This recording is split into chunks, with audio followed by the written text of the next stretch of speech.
Amém, Jesus. Bem, histórias que tocam as nossas histórias. O tema da minha mensagem nessa manhã é quando tudo sai do controle.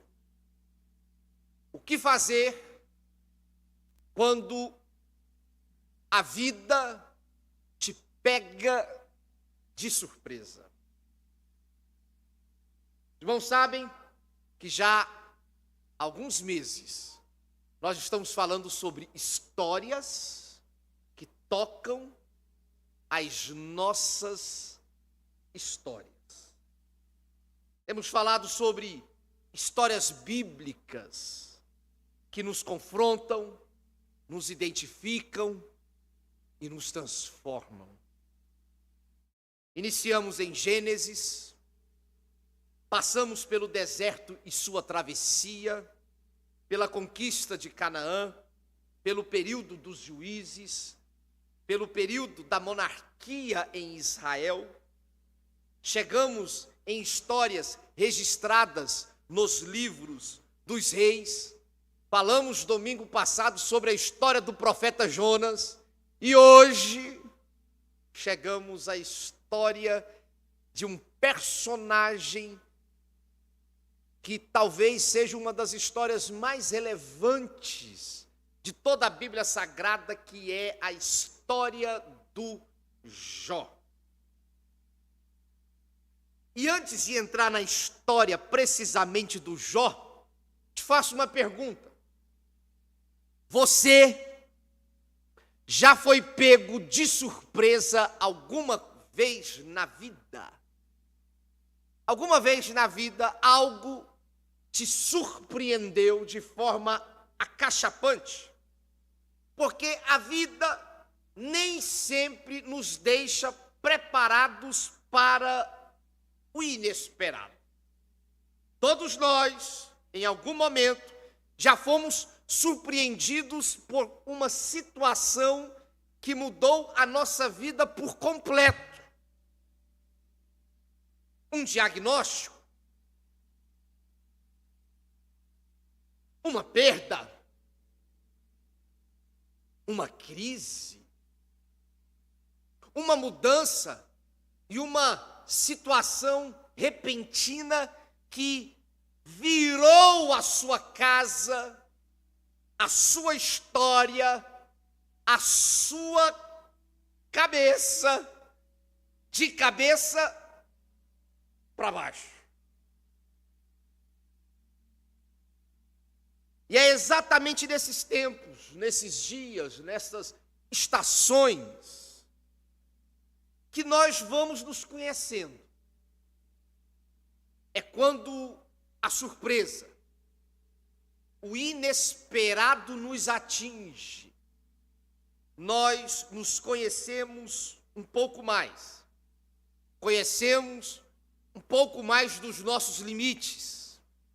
Conhecemos não apenas esses limites, como nos aperfeiçoamos diante dele. E a grande pergunta é: o inesperado, a surpresa nos sobrevém, e nos sobrevém justamente porque nem tudo está no controle das nossas mãos. Então, como reagir, Vinícius, quando as coisas fogem do seu controle? Quando saem daquilo que você planejou? Quando saem da órbita daquilo que você projetou? Como suportar de cabeça erguida todas as experiências inesperadas que por vezes nos tomam? E é exatamente aqui que entra a história do Jó, que é tido por muitos autores literários como uma história poesia, uma história que conversa com a nossa história, porque o livro do Jó, além de estar e fazer parte do cânon bíblico, o cânon bíblico é o que nós chamamos de compositura e ajuntamento desses textos sagrados em um só livro, porque Bíblia vem do grego, que significa biblos, que nada mais é do que biblioteca. Então, isso aqui que a gente chama de Bíblia tem 66 livros compilados dentro dele. O que fez esses 66 livros estarem aqui é o que nós chamamos de cânon bíblico. Mas, além do livro de Jó ter uma importância no cânon bíblico, o livro de Jó tem uma importância no cânon cultural,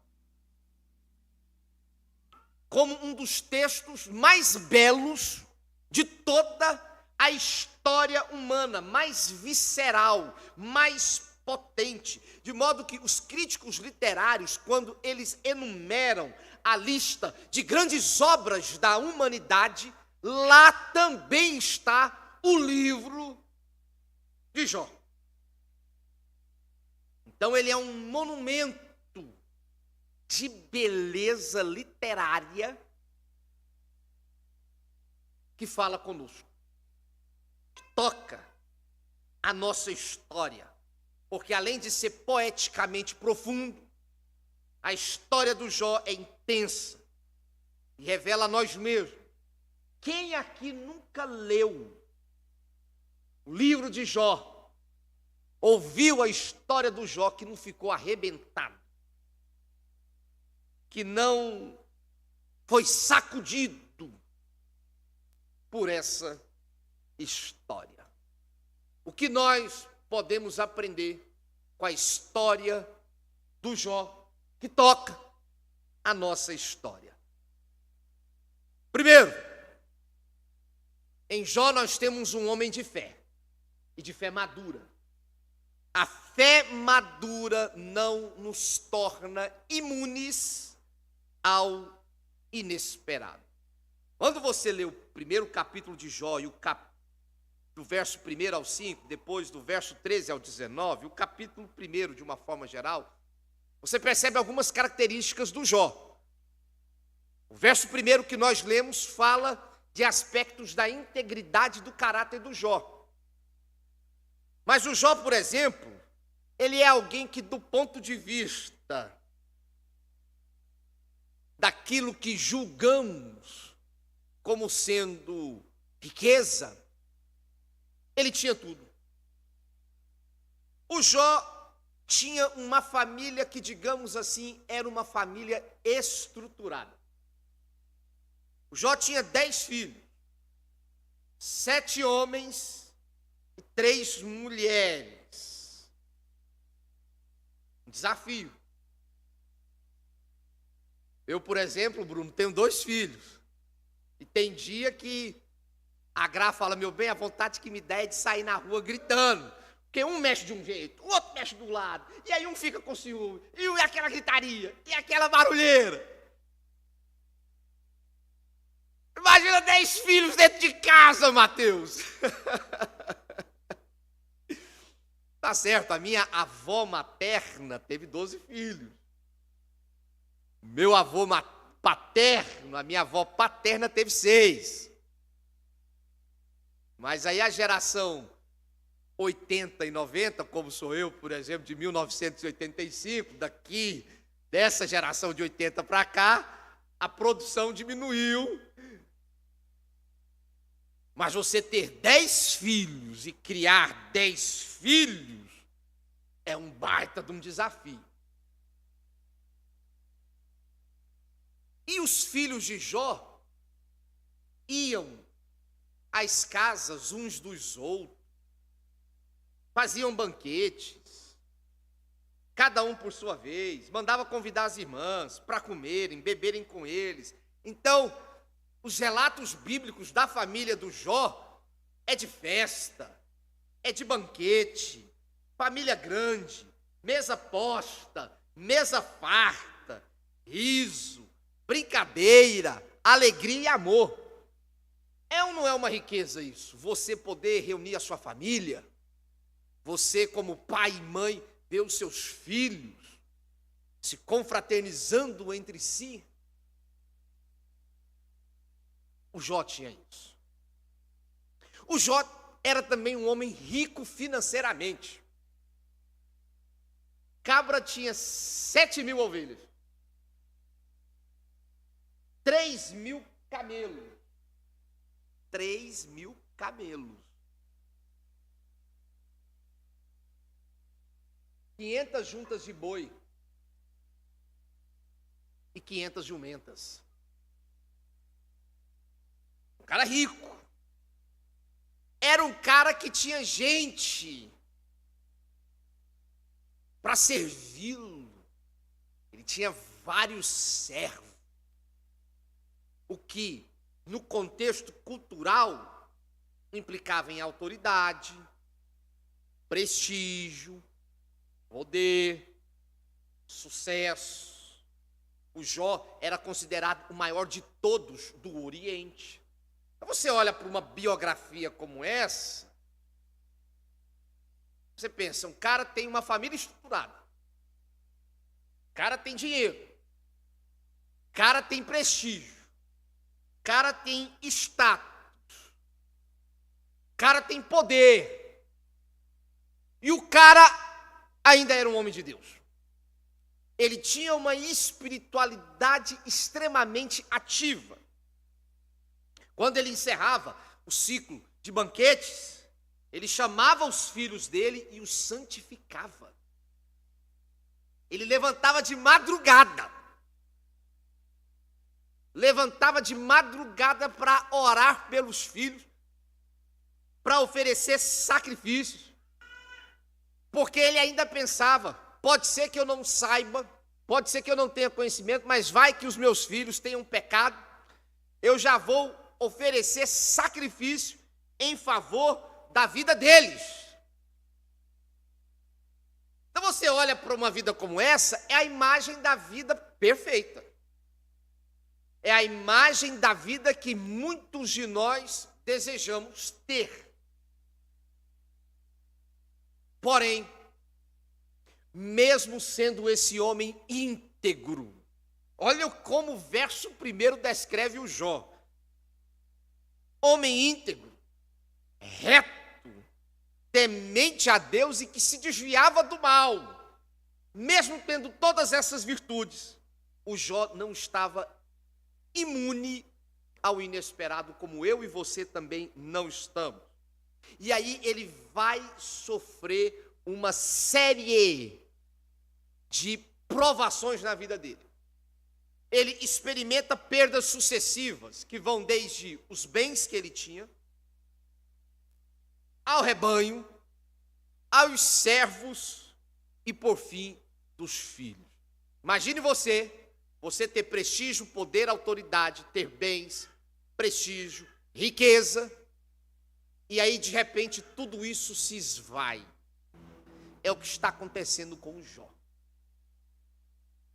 Então, nós vamos olhando para o Jó e vamos percebendo uma vida tragicamente abalada por dores acumuladas, um colapso total, uma sequência de tragédias, uma atrás da outra, dores que não vieram de forma isolada, mas que vêm em forma de cadeia,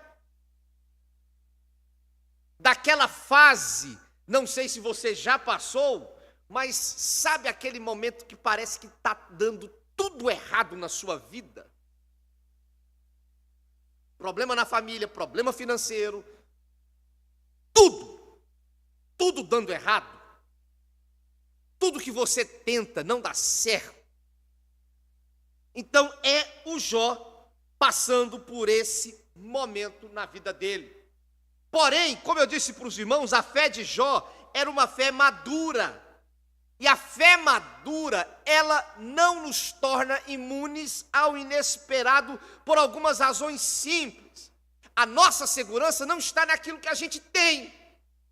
Porque aquilo que a gente tem vai passar. Então, se você coloca, como disse Jesus, a sua riqueza nas coisas deste mundo, onde os ladrões roubam e onde tudo é perecível, você se torna alguém com uma fé que não é madura. mas uma fé extremamente vulnerável às circunstâncias desta vida.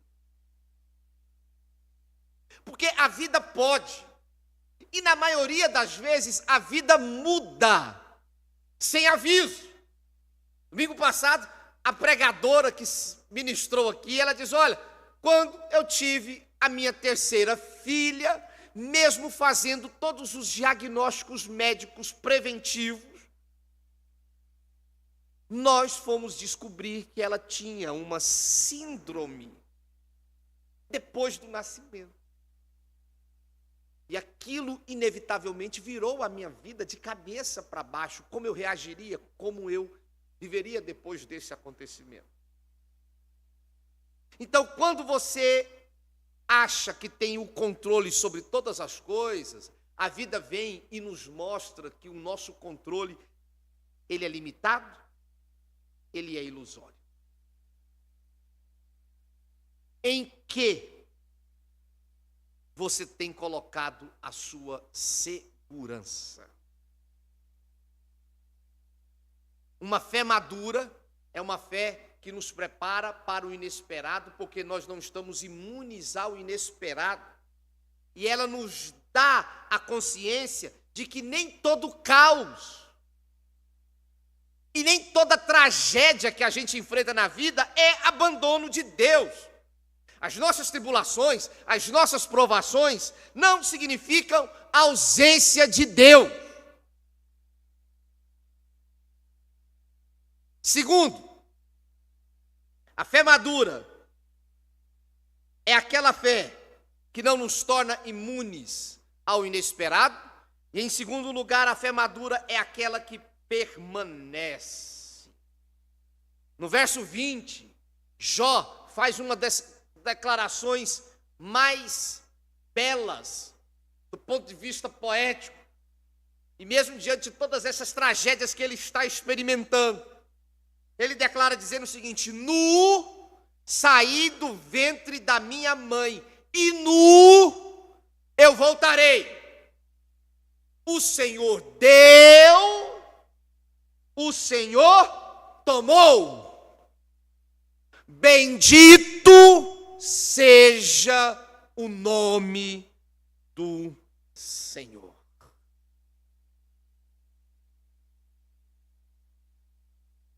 Cara, para fazer uma declaração dessa, no velório do filho, ele tem que ser forte.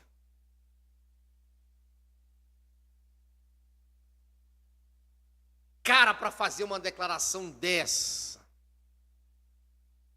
numa segunda-feira pela manhã, depois de já ter experimentado tudo do bom e do melhor, e ver que ele não tem um centavo numa conta bancária, que está tudo penhorado, que ele não tem mais nem nome para pegar empréstimo no banco, que ele está falido, mas falido de não saber como vai almoçar, e declarar: bendito é o nome do Senhor. Essa fé, irmãos, ela tem que ser madura. Porque o Jó não nega a dor dele, mas ele também não abandona Deus. E aí a esposa dele entra na cena, e em outras palavras, ela meio que declara assim para o Jó: tá vendo? Não compensa, não vale a pena. Para quê? O que adiantou você ser esse homem íntegro, certo, temente a Deus, que se desviava do mal, que levantava de madrugada para orar pelos filhos? Adiantou alguma coisa? Serviu do quê? Serviu para quê? Olha onde nós estamos. E agora? E Jó responde para ela: a minha fé, a minha permanência não depende do que eu tenho, depende do que Deus é. Eu não sirvo Ele pelo que Ele me dá, eu sirvo Ele pelo que Ele é.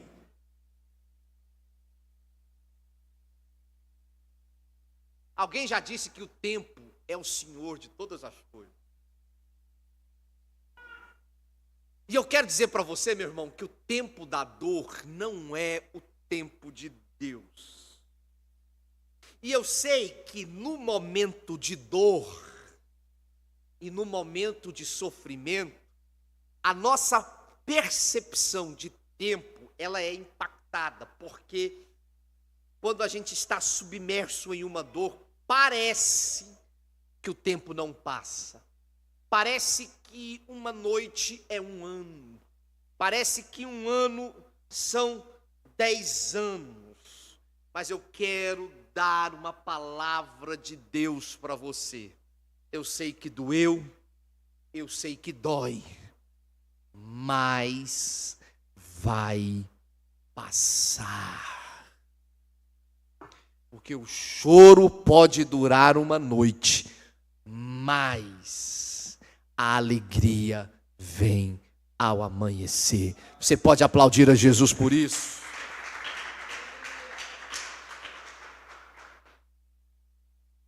Então, uma fé madura não é uma ausência de dor, é permanência em Deus apesar da dor. Fé madura não depende do cenário, ela depende de quem Deus é. Então, uma fé madura não serve Jesus por aquilo que ele dá, mas serve por aquilo que ele é. Por isso, nos seus momentos de dores, tome cuidado com as suas murmurações, com as suas lamentações, com decisões que você vai tomar, porque a dor vai passar e o que parecia interminável hoje não será para sempre. Você pode chorar e mesmo assim continuar crendo. Você pode sair melhor porque a tempestade vai passar. E isso que eu estou falando não é triunfalismo. Porque quem me conhece sabe que eu não sou um pregador de uma teologia triunfalista. Como se nós fôssemos seres extraterrestres e crente não passasse por problemas, sofrimentos e dores. Não é disso que eu estou falando, de uma fé triunfalista. Eu estou falando de uma fé viva, verdadeira e madura, que não depende apenas de momentos bons para permanecer no Senhor, mas que permanece no Senhor apesar dos momentos ruins, porque sabe e vive na esperança da glória de Deus, que aquela tempestade, que aquele tormento, que essa tribulação, que essa provação vai passar no nome de Jesus. Terceiro, a fé madura não está imune ao inesperado, a fé madura é aquela que persevera, a fé madura não cobra explicações. Do capítulo 4 ao capítulo 31 do livro de Jó, nós vamos ter várias cenas e interpelações de Jó com os seus amigos. E aí, os amigos de Jó vêm com uma teologia moralista de causa e efeito para Jó, dizendo o seguinte: você está passando por tudo isso porque você pecou. Você está passando por tudo isso porque você errou. Isso aí é Deus te punindo, é Deus te castigando. E aí, nós estamos diante de uma situação que muitas das vezes nós explicamos, justificamos e respondemos de forma simples. Agora preste atenção. Nem toda dor é consequência direta de erro ou de pecado. É lógico, é óbvio que o salário do pecado é a morte. É óbvio que existem dores, sofrimentos que nós passamos porque a gente plantou, porque a gente semeou. E aí, como a gente semeou, plantamos através de decisões, hábitos, ações e atitudes infantis, erradas e pecaminosas, obviamente nós sofremos algumas consequências disso. Então é certo que o pecado gera sofrimento, é lógico que gera. Agora, nem todo sofrimento é consequência. do pecado. Então, cuidado com juízos de valor que você faz para alguém sobre a dor, o sofrimento e a tragédia de alguém. Porque a vida, ela não é tão simples como você pensa que é. A vida, ela é mais complexa do que as nossas fórmulas prontas. E mais, aprenda uma coisa, nem tudo você vai ter uma resposta e uma explicação imediata. Para de querer, muitas das vezes, querer encontrar pelo em ovo. Querer ter uma resposta para tudo. Querer saber de tudo. Há situações que a gente não consegue compreender. E está tudo bem, doutor. E está tudo bem. Isso não é um demérito. Isso não te torna menor. E isso não te torna pior. Em situações que você não tem resposta e explicação. Então, não se sinta menos crente. Por que isso aconteceu comigo? Por que isso aconteceu com meu filho? Por que isso aconteceu na minha família? Por quê? Por quê? Por quê? Por quê? Não! Porque a fé madura não cobra explicações para todas as coisas. A fé madura, em quarto lugar, ela confia. E eu acho interessante porque Deus não responde. Deus responde ao Jó, mas Deus não explica. Ele mostra a criação, ele mostra que no universo existe ordem, mas também existe o caos, e que isso faz parte da vida.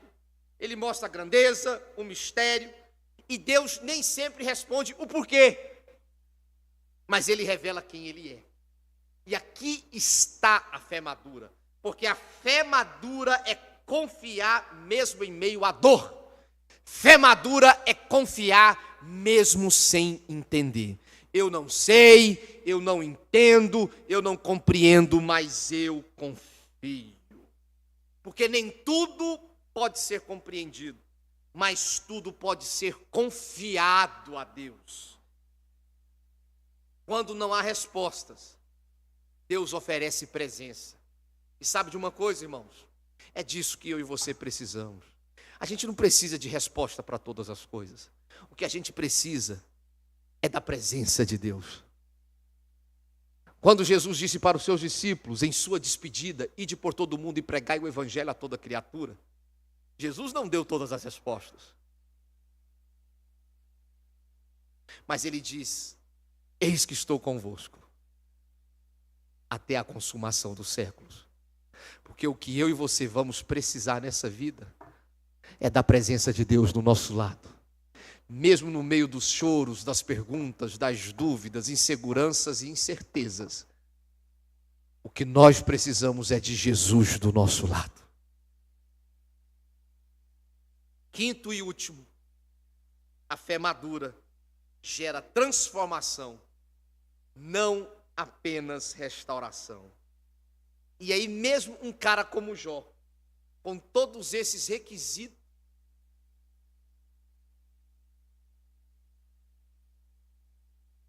capítulo 42, verso 5, produz também um dos versos mais lindos de toda a Bíblia. Ele diz assim, antes eu conhecia de te ouvir, mas agora os meus olhos te veem. O maior milagre não foi o que Jó recebeu de volta. O maior milagre foi quem Jó se tornou. Porque Deus não é um ídolo para resolver a nossa vida. Porque tem gente que acha que Deus é um ídolo para resolver a nossa vida. Ele é um meio para tornar a nossa vida mais confortável. Um solucionador dos nossos problemas.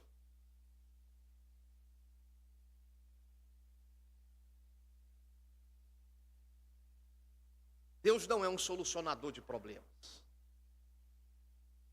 Deus é um transformador de pessoas. Oração não é para mudar o que Deus vai fazer, porque Ele está fazendo. Às vezes a gente não percebe, mas Ele está fazendo.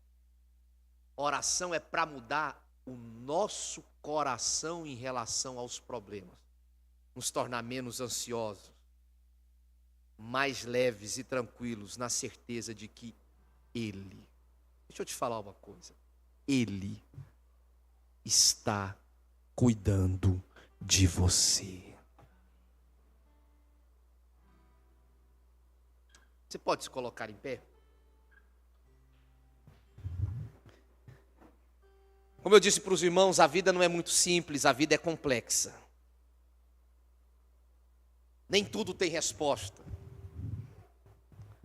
E nem tudo faz sentido. Mas uma coisa permanece: Deus não nos abandona. Talvez você entrou aqui hoje passando por um dia difícil. Talvez você esteja passando por um vale difícil. E se essa é a sua situação, eu quero dizer para você: continue. Não pare. Confie. Permaneça. Porque o tempo da dor vai passar. Fala para a pessoa que está do seu lado: vai passar. Fica firme. Fica firme. Vai passar. Não joga tudo para o alto agora. Não desista agora.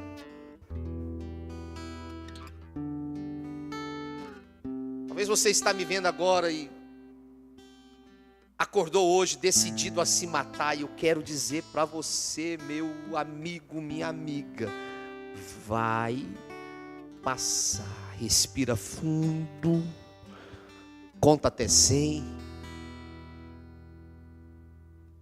desacelera esse coração que está pulando na sua boca, e ore aqui comigo agora falando: Jesus, pega na minha mão, segura na minha mão. Feche os teus olhos. Se você foi pego com alguma surpresa na sua vida, ore a Deus nessa hora. Entregue a Ele, no nome de Jesus. Jó, como pode ainda adorar, se não tem motivos para cantar? Abandona esse Deus e morre. Mas não adoro pelo que Ele faz, nem menos por bens materiais. Adoro pelo que Ele é, eu sou dele, tudo é dele. Jó, você não tem motivos, perdeu seus bens, seus filhos, seus amigos. O que você vai fazer?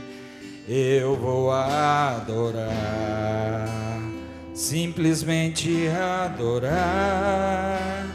Eu vou adorar. Deus te deu, Deus tomou, bendito seja o nome do Senhor. A Ele a glória, a Ele a honra e o louvor. A Ele a glória, a Ele a glória, a Ele a glória, a Ele a glória, A Ele a glória, para sempre, amém.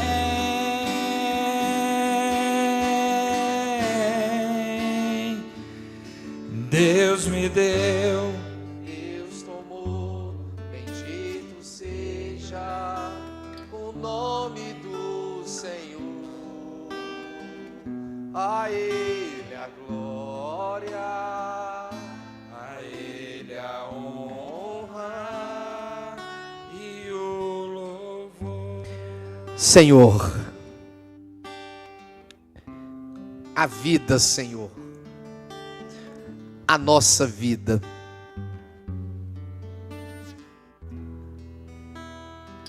nem sempre nos oferece resposta para tudo. Quantas vezes a gente planejou uma coisa, Senhor, e saiu outra coisa completamente diferente do que tínhamos planejado. Eu não sei se tem alguém aqui, Senhor, que recebeu uma notícia que ela não estava preparada. Alguém, meu Deus, que esteja passando por um momento de surpresa.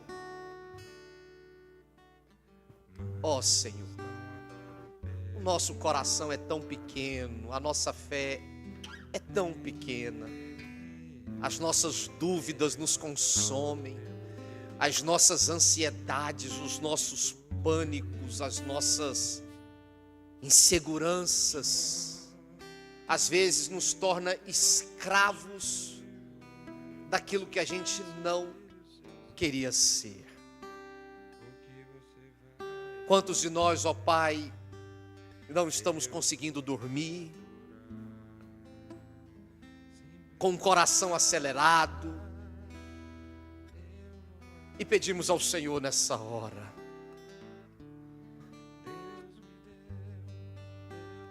Senhor, nos abrace com a Tua graça.